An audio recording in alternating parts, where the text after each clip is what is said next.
Welcome back to my YouTube channel all in one. आज के video में अपन बिजनेस स्टडी में सोर्स ऑफ फाइनेंस में पढ़ेंगे कि इंटरनेशनल फाइनेंसिंग।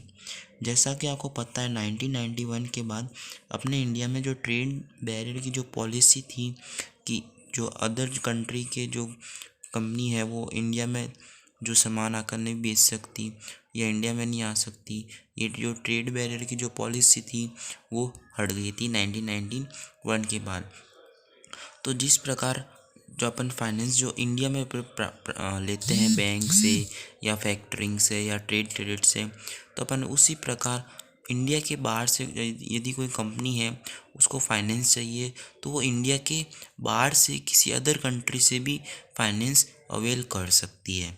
उसमें तीन चीज़ें हैं, एक तो कमर्शियल बैंक से कर सकती है या फिर इंटरनेशनल एजेंसी से कर सकती है या इंटरनेशनल कैपिटल मार्केट से कर सकती है।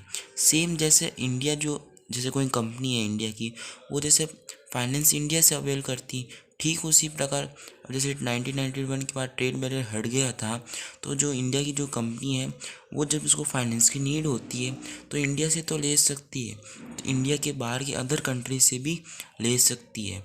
इसी को अपन बोलते हैं इंटरनेशनल फाइनेंसिंग। अब ये कहाँ से ले सकती है, तो कमर्शियल बैंक से। सेम जैसे इंडिया की कंपनी को पैसों की ज़रूरत पड़ती तो कमर्शियल बैंक से लोन लेती, ठीक उसी प्रकार वो अदर कंट्री के कमर्शियल बैंक से लोन लेती। हर कंट्री में कमर्शियल बैंक होते हैं तो अदर कंट्री से वो कमर्शियल बैंक लोन ले सकती है, एक कंट्री से दूसरी कंट्री। और इसका एग्जांपल है स्टैंडर्ड चार्टेड एमर्ज। फिर सेकंड ऑप्शन रहता है इंटरनेशनल एजेंसी से लोन ले सकती है। जो इंटरनेशनल एजेंसी है वो दोनों लॉन्ग टर्म और मीडियम टर्म लोन प्रोवाइड करती है। किसको? और दूसरी जो जैसे इंडिया की कंपनी है उसको बाहर की कंट्री इंटरनेशनल एजेंसी से लोन लेगी तो इंटरनेशनल एजेंसी उसको शॉर्ट टर्म और मीडियम टर्म दोनों टर्म लोन प्रोवाइड करेगी और क्या प्रमोट करेगी, development of economical backward area in the world.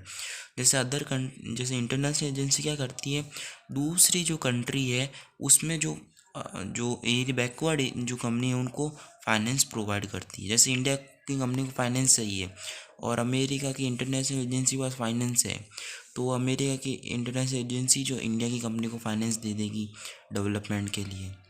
फिर अपने बात आती है इंटरनेशनल कैपिटल मार्केट की, किस प्रकार कैपिटल मार्केट से अपन बाहर से भी कैपिटल मार्केट से अपन पैसे ले सकते हैं। सब इसमें चार पार्ट्स है, एक तो होता है ग्लोबल डिपॉजिटरी रिसिप्ट, एक होता है अमेरिकन डिपॉजिटरी रिसिप्ट, एक होता है इंडियन डिपॉजिटरी रिसिप्ट, फिर फोर्थ होता है foreign currency convertible bonds. Global depository receipt क्या होता है, यदि इंडिया की कंपनी इंडिया के बाहर से दूसरे कंट्री से कैपिटल मार्केट से जो है जैसे शेयर इशू करके पैसे लेती है तो इंडिया के बाहर से अदर कंट्री से लेती है तो उससे जो उसके पास पैसा आता है उसको अपन बोलते हैं ग्लोबल डिपॉजिट रिसिप्ट। फिर बात आती है अमेरिकन डिपॉजिट रिसिप्ट। यदि इंडिया की कंपनी अमेरिका के कोई मार्केट कैपिटल मार्केट से अमेरिका के मार्केट से शेयर इशू करके पैसा लेती है तो उसको बोलते हैं अपन अमेरिकन डिपॉजिट रिसिप्ट। ठीक उसी प्रकार इंडियन डिपॉजिट रिसिप्ट। अब इंडियन डिपॉजिट रिसिप्ट क्या होती है, अगर बाहर की कंट्री इंडिया में शेयर इशू करती है और इंडिया से पैसा लेती है तो उसको अपन बोलते हैं इंडियन डिपॉजिट रिसिप्ट। इन दोनों केस में क्या था, इंडिया जो है अदर कंट्री से फाइनेंस अवेल कर रही थी, लेकिन इंडियन डिपॉजिट रिसिप्ट में क्या होता है, बाहर की कंपनियां इंडिया में आकर शेयर इशू करती है और पैसा प्राप्त करती है। इसको बोलते हैं अपन इंडियन डिपॉजिटरी रिसिप्ट। फिर अपना आता है फॉरेन करेंसी कन्वर्टेबल बॉन्ड। ये जैसे डिबेंचर होते हैं ठीक उसी प्रकार परमानेंट सोर्स होता है कि अदर कंट्री से सोर्स लेने का। तो ये अपने था इंटरनेशनल फाइनेंसिंग के बारे में। Thank you.